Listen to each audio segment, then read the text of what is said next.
오늘 고은영 집사님의 찬양이 참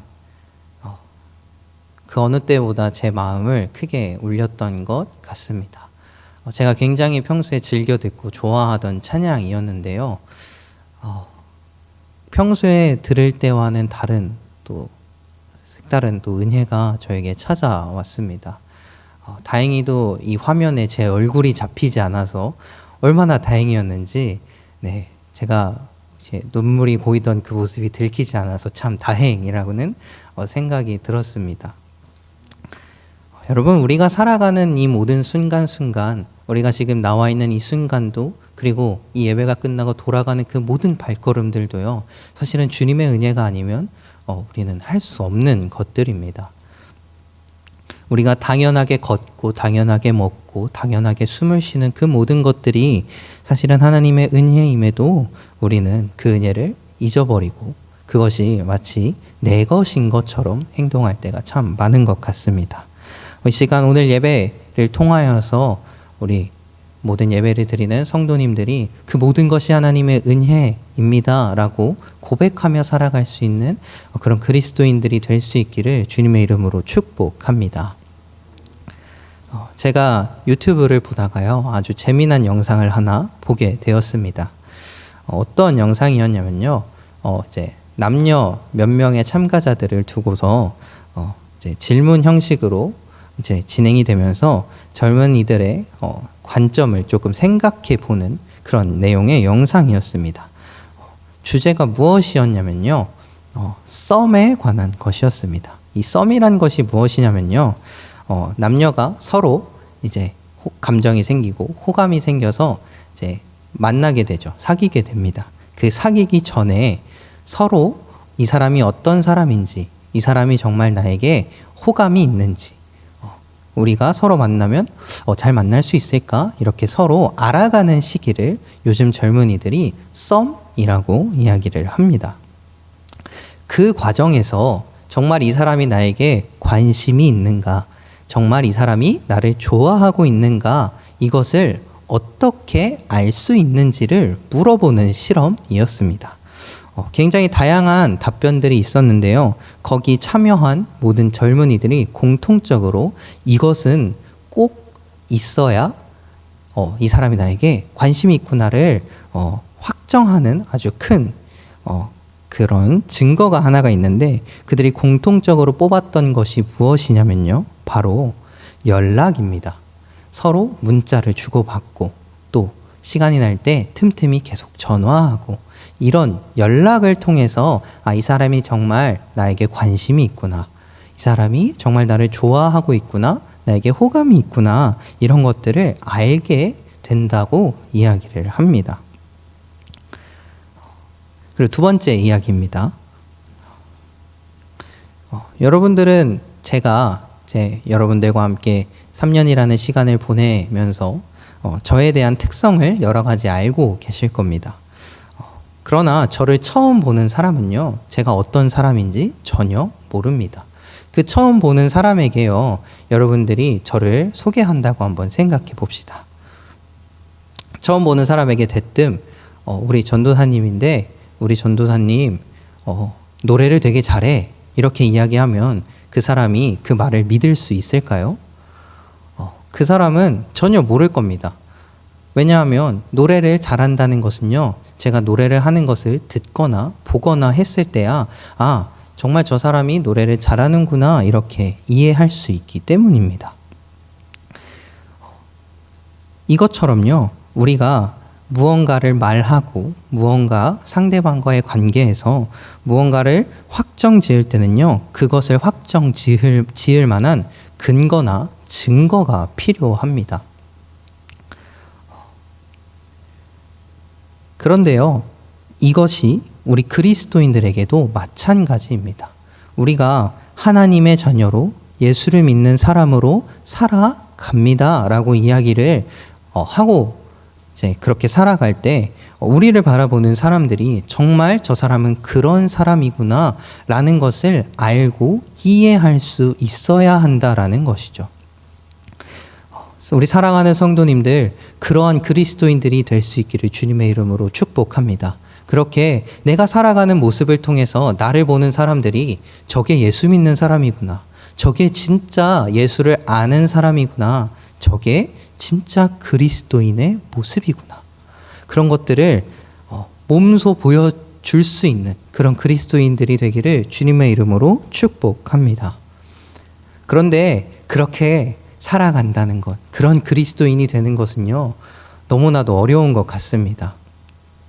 수많은 믿음의 선배들이 그런 삶을 추구하며 살아가지요. 그리고 그런 믿음의 선배들을 보면서 후배들은 보고 따라갑니다.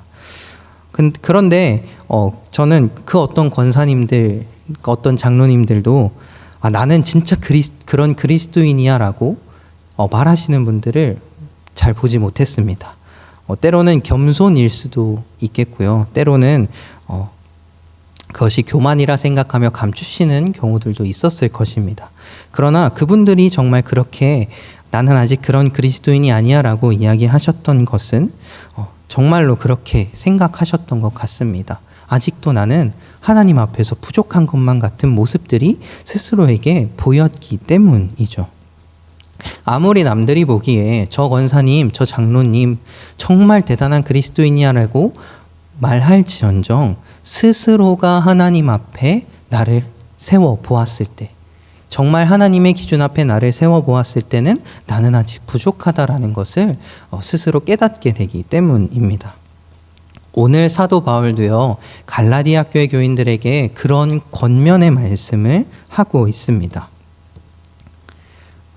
우리 먼저 3절, 4절을 함께 읽어보도록 하겠습니다. 6장 3절, 4절 시작. 만일 누가 아무것도 되지 못하고 된 줄로 생각하면 스스로 속임이라. 각각 자기 일을 살피라. 그리하면 자랑할 것이 자기에게는 있어도 남에게는 있지 아니하리니. 아멘. 사도 바울이 이야기합니다. 만일 누가 아무것도 되지 못하고 된 줄로 생각하면 그것은 스스로를 속이는 것이다. 내가 정말 나를 보면 모든 사람들이 저게 그리스도인의 모습이야 라고 생각하지 못하는데, 나는 그런 사람이야 라고 스스로 생각하는 것은 스스로를 속이는 것이라고 이야기를 합니다. 그리고 이렇게 권면합니다. 각각 자기의 일을 살피라. 나를 스스로 돌아보라는 것이에요. 나를 돌아보면 절대로 스스로 내가 무엇이 되었다라고 생각할 수가 없다라는 것입니다. 저는 옛날에 저 스스로를 자랑하는 것을 굉장히 즐겨했던 꼬마 소년이었습니다. 어디 가면요, 나 축구 좀 해! 이렇게 자랑하기도 하고요. 나는 달리기가 좀 빨라. 야, 나 태권도 2단까지 땄어. 이렇게 스스로를 내가 가지고 있는 것들 중에 자랑할 만한 것들을 항상 자랑하는 꼬마 아이였습니다. 그런데 어느 날은요, 제가 또 그렇게 막 자랑을 하고 있는데 저보다 태권도 단수가 높은 친구가 등장을 했습니다. 제가 그동안은 동네에서 태권도 단수가 가장 높은 아이였는데 어느 날 저보다 더 높은 아이를 제가 알게 된 거예요. 저는 너무나도 큰 실망을 했습니다. 저는 태권도에서 제가 최고인 줄 알았거든요. 그런데 저보다 더 대단한 친구가 있었고 그 친구가 발차기를 하는 것, 품새를 하는 것을 보니 저와 월등한 실력 차이가 있다는 것을 깨닫게 되었습니다. 오늘 말씀이 그것을 이야기하고 있는 것이에요. 사도 바울이 갈라디아 성도님들, 여러분들이 하나님을 알게 됐다고, 예수님을 알게 됐다고 스스로 무엇이 된 것처럼 행동하지 마십시오. 우리는 그저 예수님의 은혜로 살아가는 것이지, 보혈의 은혜로 예수님의 자녀가 되는 권세를 얻은 것이지, 우리가 스스로 무언가 대단한 사람이라서, 무언가를 이룬 것이라서 이렇게 예수님을 아는 사람들로 살아가는 것이 아닙니다라는 이야기를 하고 있는 겁니다. 사도 바울이 이렇게 갈라디아 교인들에게 이야기를 해야 할 수밖에 없었던 일에는요, 이 갈라디아서 전체를 보면 알 수 있습니다. 이 갈라디아서 전체를 통해서 사도 바울이 크게 두 가지를 이야기하고 있습니다. 하나는 무엇이냐면요, 육체의 것, 성령의 것을 비교하면서 이야기를 하고 있습니다. 그리고 두 번째는요, 율법주의자들. 사도 바울이 사역을 하면서, 전도를 하면서 사도 바울을 끝까지 쫓아다니며 괴롭혔던 그 율법주의자들에 대해 경고하는 이야기들, 이 크게 두 가지 이야기를 진행을 합니다. 그 중에서도 이것은 우리가 첫 번째 이야기했던 것, 육체와 성령의 것에 대해서 이야기를 합니다. 이 3절, 4절이 결국 무엇이냐면요, 육체의 정욕, 육체의 생각을 따라 내 마음대로 행하는 것을 경고하고 있는 것입니다. 그리고서 이제 사도 바울이 이렇게 또 이어서 이야기를 합니다. 우리 7절 읽어보도록 하겠습니다. 시작. 스스로 속이지 말라. 하나님은 업신여김을 받지 아니하시나니 사람이 무엇으로 심든지 그대로 거두리라. 아멘. 우리가 이야기했던 3절, 4절에 이야기했던 나 스스로를 속이는 것, 내가 무엇이 된 것처럼 행동하는 것이 무엇이라고요? 하나님을 업신여김을 받게 하는 행동이라는 겁니다. 하나님께서는 한 번도 너 스스로 뭐가 된 것처럼 행동해라, 나의 자녀가 됐으니 이제 너가 그것을 뭔가 이룬 것처럼 당당하게 행동해라, 그렇게 교만하게 행동해라, 하나님께서 말씀하신 적이 없습니다. 그런데도 그렇게 스스로 생각한다는 것은 무엇이냐면요, 사람들이 그 사람을 통해서 하나님을 욕보이게 하는 행동이라는 겁니다. 그렇게 하나님이 업신여김을 받게 된다는 것이에요. 그러면서 이어서 사도 바울이 이렇게 이야기합니다. 사람이 무엇으로 심든지 그대로 거두리라. 내 스스로 내 마음대로 행동하면 그 모든 결과를 내가 스스로 얻게 된다라는 것입니다. 그럼 그 육체의 결과는 무엇인가? 우리 8절 한번 읽어보도록 하겠습니다. 8절 시작.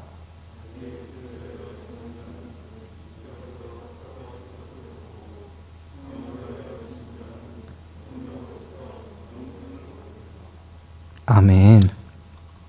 내 육체를 위하여 심는 자는 육체로부터 썩어질 것을 거두고 성령을 위하여 심는 자는 성령으로부터 영생을 거두리라. 아멘. 내 마음대로 내가 뭐가 된 것처럼 행동하면 그냥 육체의 것, 내가 영생을 얻지 못한다는 것이에요. 이 사람들이, 이 갈라디아 교인들이 예수를 믿고 얻었던 그 영생을 포기하게 된다라는 것입니다. 엄중한 경고입니다. 사랑하는 성도님들, 오늘 사도 바울의 권면처럼 스스로를 돌이켜 생각해 보시는 그런 용기와 그런 결단이 있기를 주님의 이름으로 축복합니다. 그런데 내 잘못을 인정한다는 것이 참 쉽지 않습니다.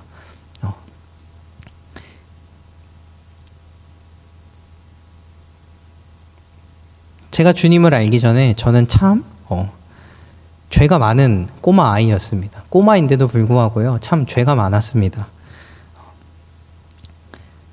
제 마음대로 행동하는 그 모든 것들이 하나님 앞에서 죄임을 깨달은 순간 저는 하나님을 알기 전 내가 했던 모든 것들이 참 수많은 죄였구나라는 것을 깨닫게 되었습니다. 그 이후로 저는 몇 가지 주님을 만난 이후로 결단한 것이 있습니다. 첫 번째 무엇이냐면요, 무조건 남을 비방하지 말자라는 것이었습니다. 저는 무리에서 인기가 있는 편이었는데 어떤 것으로 주로 인기를 얻었냐면요, 수많은 무리 중에 한 친구가 무언가 놀릴 만한 거리가 있으면 그것을 놀림거리 삼아 모든 친구들이 하하호호 웃게 하는 그런 것을 주도하는 그런 아이였습니다. 그래서 그것이 얼마나 그 아이에게는 또 상처가 될 수 있었는지를 스스로 생각해 보면서요, 이제 나는 주님의 자녀가 됐으니 그런 것은 하지 말아야겠다라고 결단을 하게 되었습니다. 그리고 두 번째는 무엇이냐면요, 내 입술에서 나는 이제 욕을 하지 않겠다라는 결단을 했습니다. 그 전에 저는요, 학교에 이제 최신으로 유행하는 욕을 만드는 아이였습니다. 그래서 제가 무언가 이런 비방하는 나쁜 말을 새로 만들면요, 모든 친구들이 그것을 듣고 웃으면서 따라했던 기억이 있습니다. 그래서 그것이 또한 얼마나 나쁜 행동인지를 깨닫게 되면서 이렇게 결단했습니다. 주님, 제 입술에 청지기를 붙여주셔서 이제 제 입에서 욕이 나오지 않게 해주세요. 이렇게 기도를 했습니다. 그러자 저에게 수많은 변화가 찾아왔습니다. 그렇게 방학 때 그런 결단을 하고 계약을 했는데 친구들이 저를 보면서 야, 동현아, 너 좀 분위기가 바뀌었다. 이렇게 이야기를 합니다. 그래서 제가 담대히 이야기했습니다. 나는 방학 때 하나님을 만났어. 나는 이제 변화돼서 그동안에 너희들이 알던 내가 아니야. 이렇게 이야기를 했습니다. 친구들의 반응이 아직도 생생합니다. 얘가 대체 무슨 소리를 하나 알 수 없는 표정들로 저를 바라보았습니다. 그런데 정말 제가 말한 대로 나는 이제 이런 것들을 지키며 살아갈 거야 결단했던 것들을 친구들에게 이야기하고 제가 정말 그런 모습으로 살아가니까요, 친구들이 조금씩 저를 인정하기 시작했습니다. 야, 너 진짜 예수님 믿게 됐구나, 이렇게 이야기를 하는 친구들도 있었고, 저에게 진지하게 다가와서 나 사실은 원래 교회를 다녔었는데 이런 일 때문에 교회를 안 나가게 됐었어. 근데 나 너를 보면서 다시 한번 용기가 생겼어. 교회 나가도 괜찮을까? 라며 저에게 1대1 상담을 하던 친구도 생기기 시작했습니다.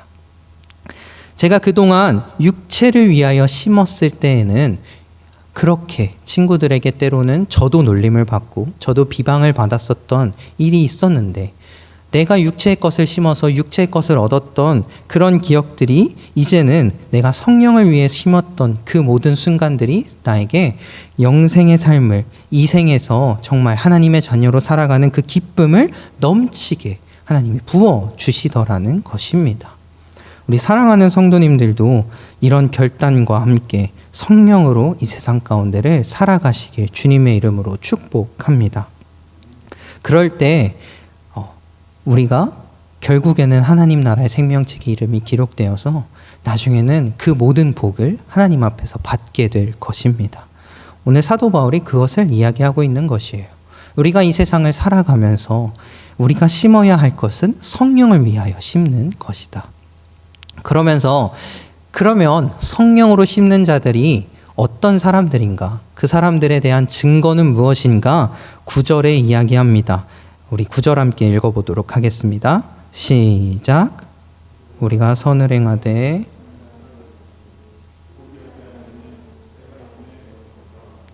아멘.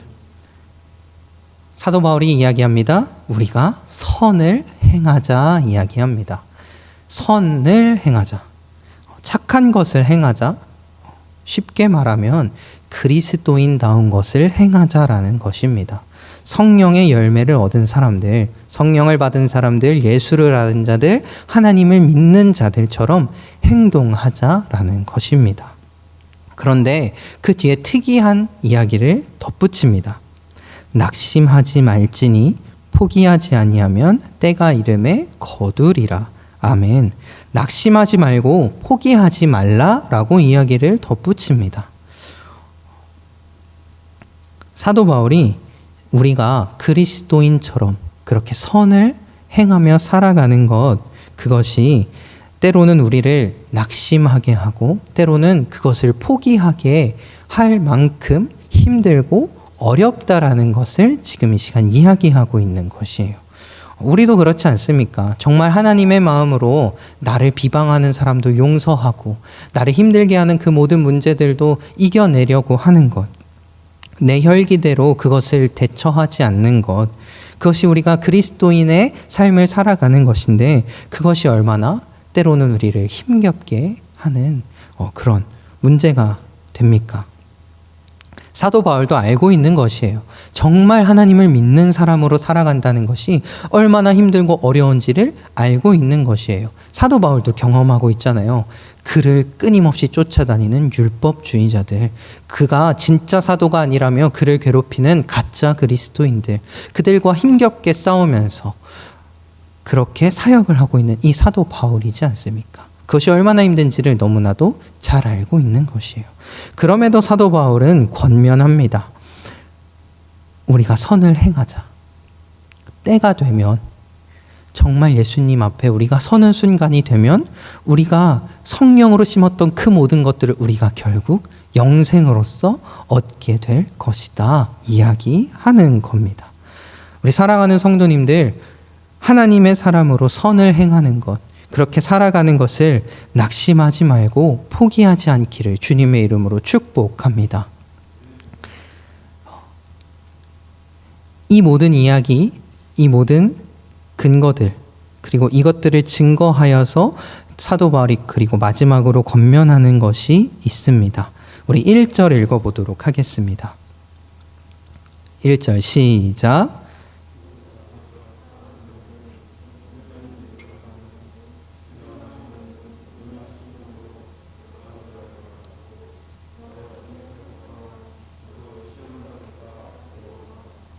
아멘. 사도 바울이 이야기합니다. 신령한 너희는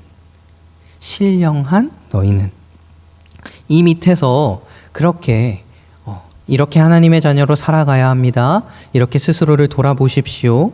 그렇게 할 때, 성령을 위하여 심을 때 우리는 하나님의 진정한 자녀가 되고 영생을 누릴 수 있습니다. 라고 이야기했던 갈라디아 교인들에게 신령한 너희는, 영을 믿고 그것으로 스스로 거룩하게 살아가는 너희라고 표현을 합니다. 신령한 너희는 온유한 심령으로 그러한 자를 바로잡고 너 자신을 살펴보아 너도 시험을 받을까 두려워하라. 사도 바울이 1절에 이미 결과를 이야기하고 그것들을 이야기합니다. 그렇게 나 스스로를 돌아보고 내가 영생으로 심는 것, 그것이 선을 행하는 것이고 그것이 결국에는 때가 이르면 우리가 거둘 것인데, 그 영생으로 심는 것, 그것의 행위는 무엇인가? 나 스스로를 돌아보아서 오늘 이야기합니다. 사람이 만일 무슨 범죄한 일이 드러나거든 온유한 심령으로 그러한 자를 바로잡고 나 스스로를 살펴보고 나도 시험을 받을까 두려워하는 것이 바로 선을 행하는 것이다 라고 이야기를 하는 겁니다. 여러분, 이태석 신부님을 모두 알고 계십니까?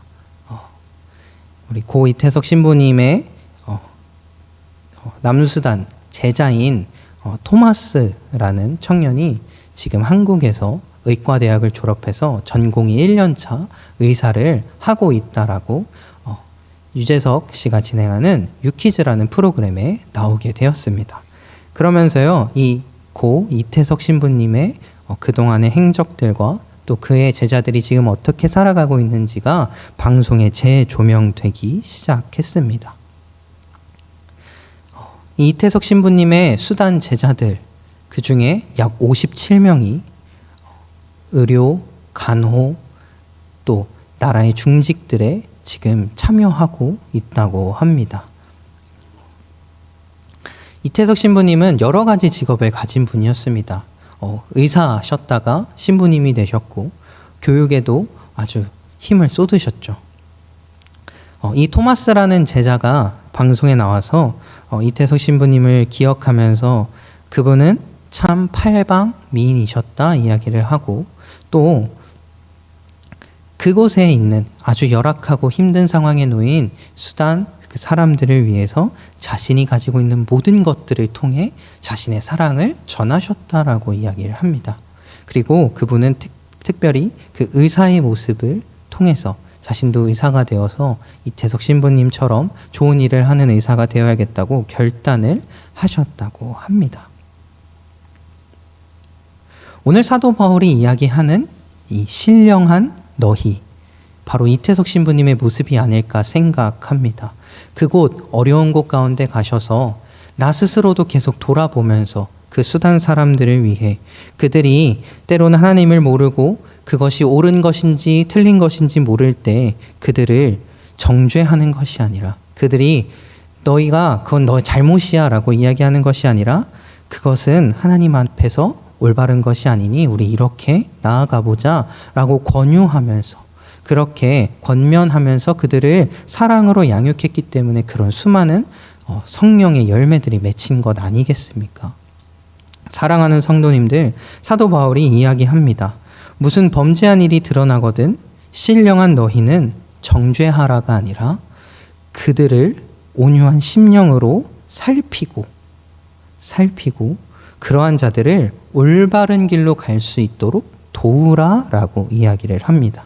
여러분, 이것이 바로 그리스도인들이 해야 할 사랑의 열매, 그리고 사랑의 행위, 그리고 선을 행하는 것입니다. 우리가 남의 잘못을 보면요, 남의 허물을 보면요, 그것을 참 비판하기란 너무나도 쉽습니다. 그리고 이 사람의 마음에 그것을 지적하고만 싶은 왠지 모를 그런 악한 마음이 인간 마음 가운데 존재합니다. 그러나 오늘 사도 바울이 이야기합니다. 그리스도인들은, 선을 행하는 우리는, 신령한 우리는 그것을 보면 어떻게 해야 된다고요? 그들이 그것을 잘못임을 깨닫고 다시 올바른 길로 나아갈 수 있도록 도와야 한다라고 이야기를 합니다. 그것이 바로 그리스도인들의 사명이라는 거예요. 그것이 예수 그리스도의 사랑이라는 겁니다. 그리고 또한 덧붙입니다. 나 자신을 살펴보라는 거예요. 내가 그렇게 그 사람을 올바른 길로 인도할 수 있도록 돕는 와중에 나는 그러하지 않았는지, 나는 또 그러한 죄를 짓진 않았는지 하나님 앞에 나를 세워보라, 이런 말을 합니다. 나 스스로를 돌아보고 내 이웃들 넘어서서 이 세상의 모든 사람들을 향하여 그 사람들이 올바른 길로 갈 수 있도록 돕는 것, 그것이 예수 그리스도의 사랑이며 그리스도인들이 행해야 할 선입니다. 우리 사랑하는 대강교회 성도님들, 그러한 성령으로 심는 모든 성도님들이 되길 주님의 이름으로 축복합니다. 그럴 때요, 우리는 짐을 서로 지어줄 수 있습니다. 나 스스로를 살펴보았을 때 내가 내 이웃의 짐을 짊어줄 수 있는 것이에요. 내가 하나님 앞에 나를 살펴보았을 때 수많은 죄와 수많은 안 좋은 모습들이 보일지도 모릅니다. 그러나 그럴 때는요, 내 옆에 있는 또 다른 나의 이웃이 나를 위하여 그 짐을 같이 들어줄 것입니다. 그러기 위해서 교회라는 공동체, 하나님 안에서, 예수님 안에서 모인 믿음의 공동체들이 존재하는 것입니다. 우리 사랑하는 성도님들, 우리 대강교회 공동체가 그런 공동체가 될 수 있기를 소망합니다. 나 스스로를 돌아보고 내 이웃의 잘못, 내 이웃의 어려움들을 함께 짊어져 줄 수 있는 공동체, 그런 하나님의 공동체가 되는 우리 대강교회 성도님들, 그리고 우리 대강교회가 되길 주님의 이름으로 축복합니다. 아멘. 함께 기도하겠습니다.